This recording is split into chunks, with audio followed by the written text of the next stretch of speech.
দেখি দেখি ওরা কি করতেছে।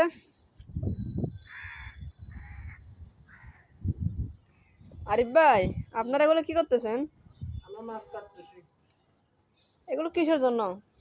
এগুলো আমাদের মাদ্রাসা খাওয়ার জন্য মাছ কাটতেছি, বুঝছো? ছাত্ররা মাছ দিয়ে ভাত খাবে আজকে দুপুরবেলা, রাত্রে খাবে মাছ দিয়ে, আবার কালকে দুপুরে খাবে। ওগুলো সবগুলো একসাথে তোমার কেটে ফেলতেছে আর কি, পিস করতেছে। এই দেখো মাছ কিভাবে কাটে। তুমি মাছ কাটতে পারো নাকি? আজকে আপনাদের থেকে শিখতে হবে আর কি। দেখে দেখে। দেখো তাহলে কয় পিস করবে এটা? এটা 7 পিস হবে। এটা 7 পিস করে করবো তো এই সাইজের পিস হবে, বুঝছো? এই সাইজের পিস হবে 7টা, একটা মাছ। মনে করো এগুলা 2টা 3টা মিলি 1 কেজি হয় আর কি। সর্বোচ্চ 2টা 1 কেজি হবে, এর বেশি হবে না। এখানে টোটাল মনে করো 36 কেজি মাছ। এইখানে 36 কেজি মাছ টোটাল।